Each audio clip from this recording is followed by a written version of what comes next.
Hey guys, it's Miranda Furtado. I'm hanging out with Kurt Browning, one of my childhood heroes. Kind of cool. I used to. Made me feel old. No, I used to figure. I used to figure skate a lot. It was the backflip. I was just like, why can't I do that? I know.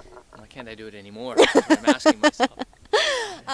What are you most excited for the Olympics this year? Besides the swag, I'm very excited about, and I'll get very specific. It's Patrick Chan. So Everybody keeps talking about him. he is the 3-time world figure skating champion. Going into these Olympics, he has really brought a lot of attention back to figure skating in Canada, and he's an awesome friend of mine. So on a very personal level, I'm really hoping for my buddy, and I think he deserves to win, and so my fingers and my toes are crossed for him. But as a journalist and somebody who will be commentating figure skating, I'm just very excited about the potential of the moment that will happen. So the Olympics are great, just because there's so much of the world watching that never watches your sport before.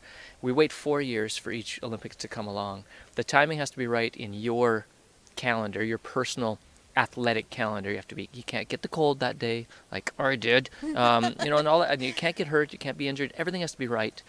And when it does happen, it's just so wonderful.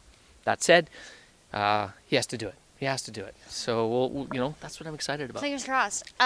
Let's talk about my toes too. Sorry, I just booted you. That's okay. Literally, Whatever. It's all booted. good. Well, at least you don't have skates on. That would have been worse. I want to get a little cheesy for a moment here. If sports videos. She wants to get a little cheesy, and this is what we're doing. Well, hey, what? It's too late.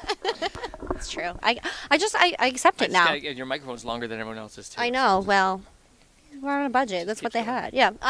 So sports movies. There's always like that prototypical like pep talk before someone hits the ice or the field. If you had to give Patrick Chan pep talk, what would it be? It would be easy. It would be, if you don't skate well enough to win this, you owe me beer for the rest of my life. And that enough will be the motivation that would keep Patrick on his feet during the Olympic Games. And I, in a way, I'm being a little bit serious. I think that sometimes it's fun to have a talisman, to have a place to divert all the pressure to, and I've used it in the past. And I've actually at a big event had a cold beer waiting back there, and it'll taste good if I skate well.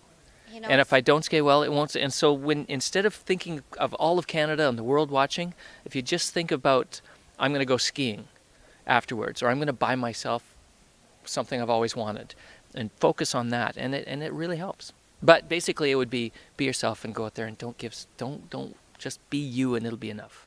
I think that is all I have. Do you have anything to add or any words of wisdom to our fans? Words of wisdom. Yeah, it's yours. You can say whatever you I want. would say that people out there, if you spend your whole life on a cold rink working your off, then maybe someday you'll get to be on BDB. Thank you. Thank you very much. Are we done? Yes, we're done. Okay. Are we? We're Not good. sure. I think we're...